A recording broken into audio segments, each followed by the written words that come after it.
Oke, balik lagi di Second Gadget dan kali ini saya lagi pegang OnePlus 8 ya.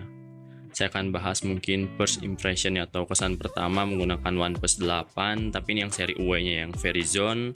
Tapi sebelum ke inti video jangan lupa untuk klik subscribe, like, dan share ya agar channel ini terus berkembang. Mantap.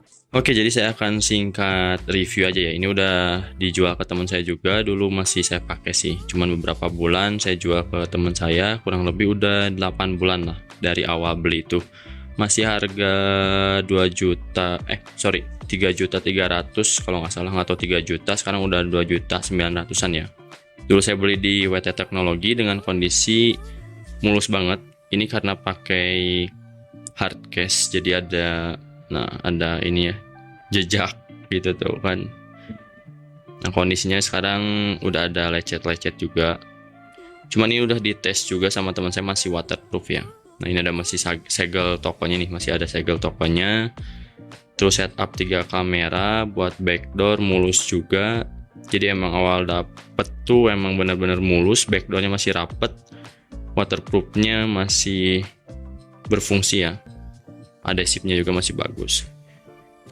Nah, jadi bedanya sama yang global tuh, buat yang UE ini IP68 ya, ada sertifikat IP68 dengan kedalaman 2 meter selama 30 menit. Cuman buat yang global tuh nggak ada. Jadi saya pakai case-nya yang kayak gini nih. Nah, untuk case-nya sendiri pakai hard case. Dulu beli di AliExpress karena di Indonesia sulit ya dapetin yang versi UE ini. Jadi kenapa bezelnya itu ada lecet-lecetnya, karena ya sampingnya kebuka gini. Bagusnya sih pakai hydrogel yang butterfly yang full gitu ya.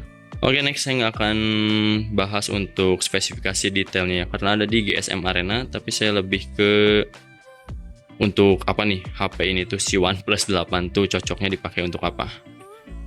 Yang pertama mungkin plusnya dulu ya. Kelebihannya ya di sini ada tombol, saya agak sulit ya ini pakai satu tangan karena ini rekam pakai si Huawei P40. Di sini buat tombol dering, silent, sama getar ya. Jadi kayak iPhone gitu kan, iPhone di kebawahin nih, ini di slide ke atas ke bawah nih.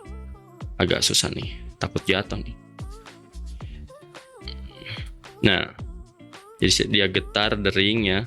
Bedanya tuh sama yang global tuh posisi volume rocker sama tombol on off-nya kalau nggak salah yang UE lebih ke bawah, makanya case-nya nanti nggak akan ngefit juga, nggak akan sesuai sama yang global gitu, makanya agak sulit ya carinya. Terus kelebihannya pertama desain layar ya, sama performa karena ini pakai Snapdragon 865 dengan relatif harga yang lebih murah ya.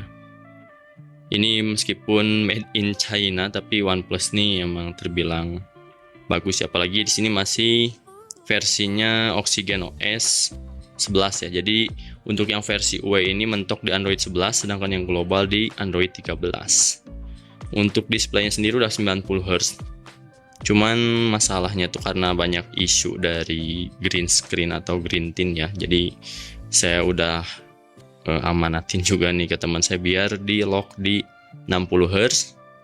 Terus buat kecerahan adaptifnya di offin biar setting manual di 50 aja. Ya jangan sering-sering dipakai outdoor lah. Dan alhamdulillah masih bagus nih layarnya teman. Gak ada masalah apapun. Emang isu itu emang ada, cuman ya gimana lagi, balik lagi ke kalian itu pakainya kayak gimana.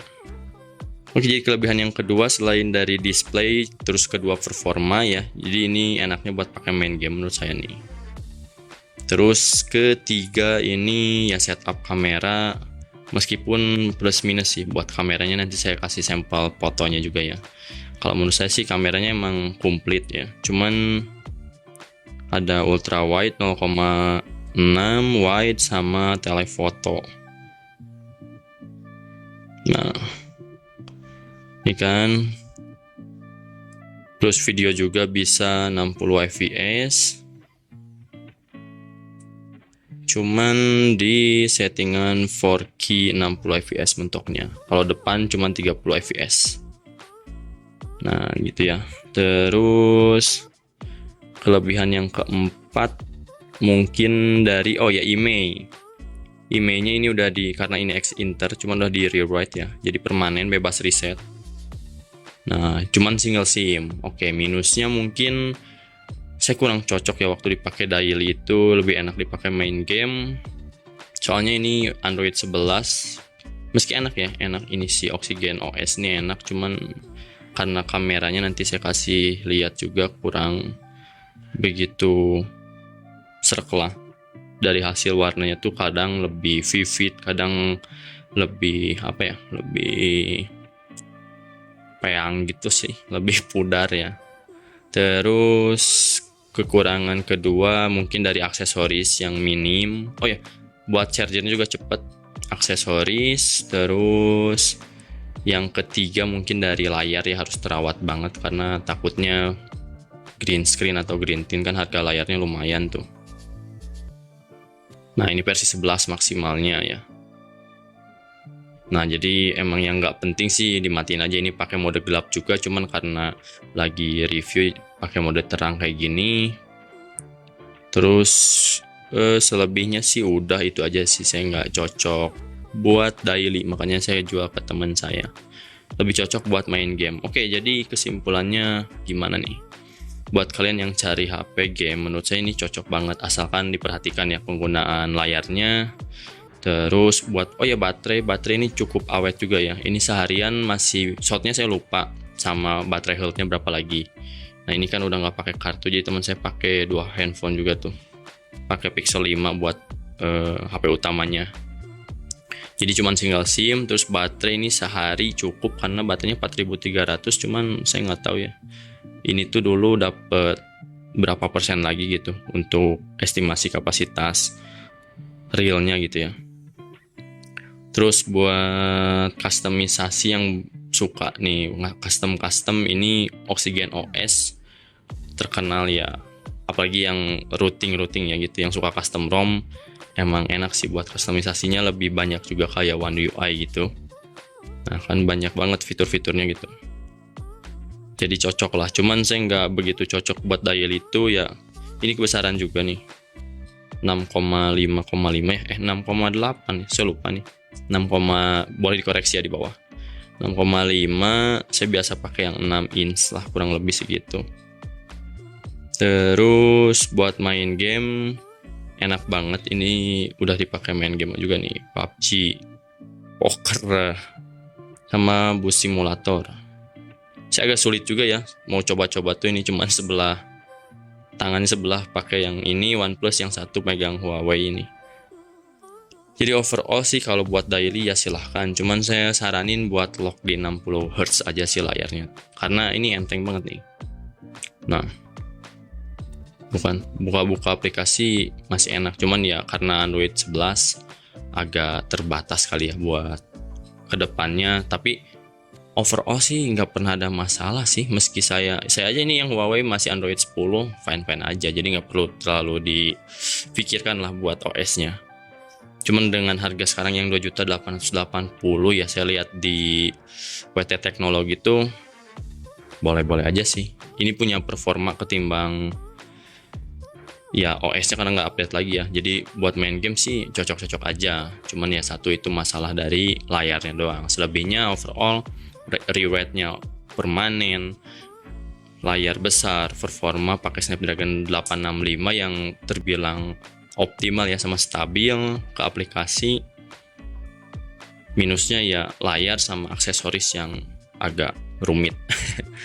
Gitu sih ya, mungkin ya bisa kalian pikirkan kembali buat beli ini. Buat suaranya sih test speaker ya, ini kan udah stereo, cuman nggak begitu ngebas-bas amat sama kenceng-kenceng amat sih.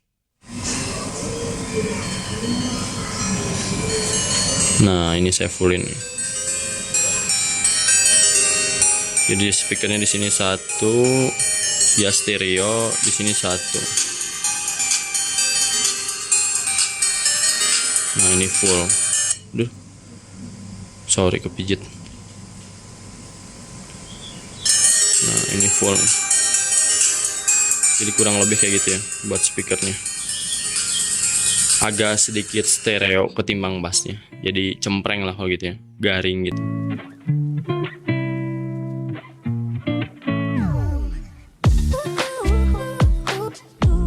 Oke, mungkin sekian review dari OnePlus 8 UE yang Verizon ya.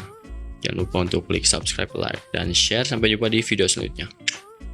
Bye-bye.